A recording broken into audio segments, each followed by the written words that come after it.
За тайлантай танилцлаа бас өнөөдөр эрүүл мэндийн тусламжилчилгээний талаар үйлчлүүлж байгаа ард иргэд өвчнүүдийн эрх зөрчил талаар тусдаа бэлэг болгоод ярьж байгаад маш их талархжтай байна. За эрүүл мэндийн тусламжилчилгээ нөхөр одоо алдагдсан уу алдагдсан. Одоо хэвдэж байгаа өвчнүүд ерөөсөө гаднаас юм авчирж байна. Хотод ирээд үзүүлж чадахгүй байна. 6 сар хүртэл очир хүлээж байна, дараал хүлээж байна. За эмэлгүүдийн өөр зөөлийг нь ил болгох гэж би урд нь ярьж байсан, өглөг авалгын. Эрүүл мэндийн болохоор ч эмэлгүүд өөр зөөл байхгүй, тэр эмийн компани өргөд ах юм. Эний саана эмгүүгээр эмэлгийн тусламжилчилгээ явахгүй нь мэдээч. Энийг ерөөсөө тодорхой ярмаар байх юм.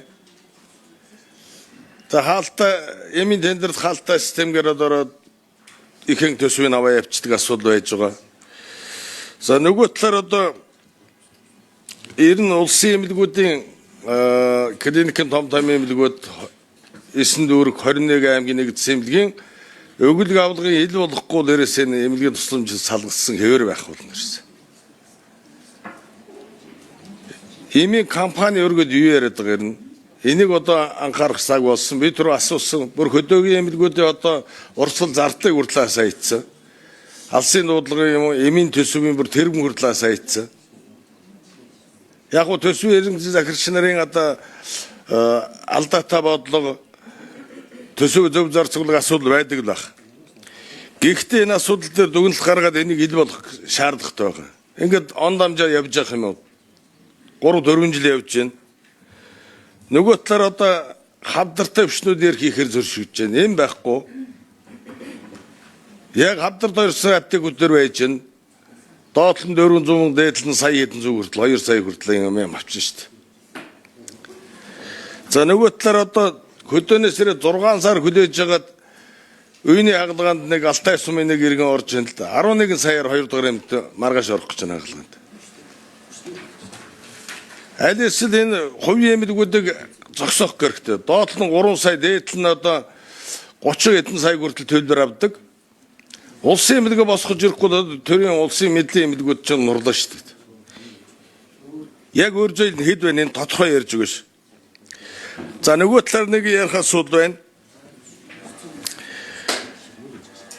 Энэ төсөв эрүүл мэндийн засаг цангийн массан гэдэг яриад байгаа байхгүй юу? За эмч эмнэлгийн ажилчдын цайлан нэмсэнтэй холбоотой гэж яриад байна. Энэтэй холбоогүй. Үнэхээр одоо эмнэлгийн ажилчдын эрхэн зөрчигдөж байгаа түрүүн Шинбэрэн гүшин бас ярьлаа. Энийг яг цангийн массан юм уу юм одоо төсөв аль эсвэл эрүүл мэндийн сангийн маяр буруу тосоолгоо төсвийг батлаад оруулж ирж гэнэ үү? За өндөр өртөгтэй юунууд байж гэн? Оншин хамааралтай бүлгийн одоо вакцин боловсруулах түнийг одоо тарифыг тогтоохдоо бас дата мэдээлэл байхгүй асуудал байж байгаа.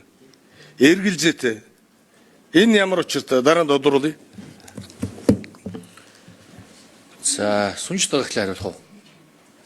Эсвэл эрүүл мэндийн яамнаас за тэгвэл цэцэг сайхан эрүүл мэндийн яамнаас хариулъя энэ дээр. Эмнэлгийн тусламжч хүн байгаа юм? Хэн байгаа юм? Эрүүл мэндийн яамнаас хэн хариулах юм? Энэ одоо хүний эрх хэрэгчлөөтэй холбоотой чухал асуудал ярьж байхад сайд нар нь байхгүй бол төрийн нарийн нар нь баймаар байна. Тэгээ бодлогын чухал асуудал гишүүд асуухаар хариулж чадахгүй. Тэгээ бие биенээ рүү хэн хариулахыг хараа сууж болохгүй шүү дээ. Тэгээ бүх юмыг бас хүний эрхийн үндэсний комисс руу чихэж болохгүй. Хариуцсан бодлогын яамд байж байгаа шүү дээ. Энэ байгууллагын өөрсдийнх нь хүн хүч ажиллаж байгаа цар хүрээ юу вэ? Тийм болохоор энэ холбогдох салбарын яамдууд, яамны сайд нар, төрийн нарийн нар энэ чухал тайлан хэлцэж байхад бол энэ хуралдаа орж суугаад гишүүдийн асуултанд бүрэн дүүрэн хариулт өгж иргэдэд ч гэсэн бодиттой мэдээлэл өгмөр байна. За энэ дээрээс хариулъя. Сайн бацхан уу. Та бүхний өдрийн мэнд төргийг гишүүний асуултанд хариулъя. Эрүүл мэндийн яамны ахлах шинжээ Чингтэй байна. Тэгэхээр им эмнэлгийн хэрэгслийн тухай хуулийн шинжилсэн найруулгын 24 оны шинжилсэн найруулгаар бол им эмнэлгийн хэрэгслийн худалдаа авалттай холбоотой нэлээд олон зохицуултууд орсон. Энэ хүрээндээ би тэд эмнэлгийн тусламж үйлчлэгээний таслалаас сэргийлэх эмийн хангамжийг дээшлүүлэх чиглэлээр нэг үүсвэрийн худалдаа авалтыг хэрэгжүүлж эхэлсэн байгаа. Тэгэхээр хавдрын эмнэн дээр бол бид нар нэг үүсвэрийн худалдаа авалтыг хамгийн анх 24 оноос эхлүүлсэн. Энэ хүрээндээ бол эхний удаад бол зөвхөн ганц хавдар судлалын үндэсний төвдөр хавдар судлалын өмчлөгийн хэрэгэлдэг 5 нэрийн эмийг авч хэрэгжилж байсан бол өнгөрсөн онд эрүүл мэндийн 32 эрүүл мэндийн байгууллагын захиалгыг нэгтгээд тэр хавдрын 5 эмийг 32 эрүүл мэндийн байгууллагад нэг тендерийн хууль буюу эмнэлгийн хэрэгслийн тухай хууль заасны дагуу нэг үүсвэрийн аргаар худалдаа авч төгөөлтийг хийсэн байгаа. Энэ нь бол бас хангамж хүртээмж нэгдүүлж байгаа бас нэг арга байгаамаа. За бид хэд бас эмийн өртөө холбоотой асуудлыг гişвэр ярьлаа. Бид хэд одоо эмийн өрийн асуудлыг бол манай санхүүгийн газар болоод эрүүл мэндийн даатгалын ерөнхий газраас үе шатаар шийдвэрлэх зохицуултын аргуудыг хийж байгаа.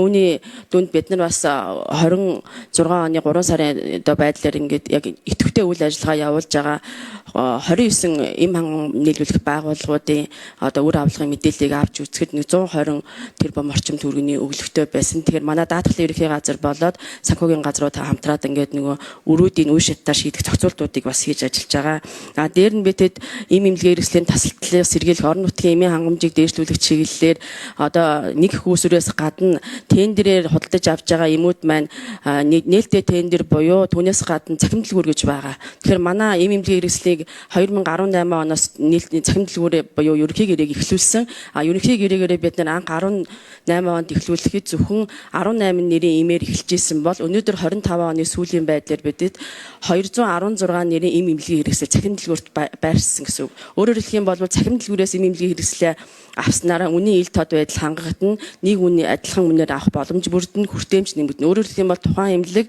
эмээ тухайн бүрэн захиалаад авах боломж бүрдэж байгаа. Дээр нь им эмнэлгийн хэрэгслийн хяналтын газраас судалгаа хийгээ сая 216 нэрийн эмээ нэмэгдүүлээд 25 нэрийн эм 26 нэрийн эмнэлгийн хэрэгслийг судлаад дахиад одоо ерөнхий гэрээний эмэн дээр нэмэхээр худалдаа авах ажиллагааны газар руу санал хүргүүлсэн байж байгаа.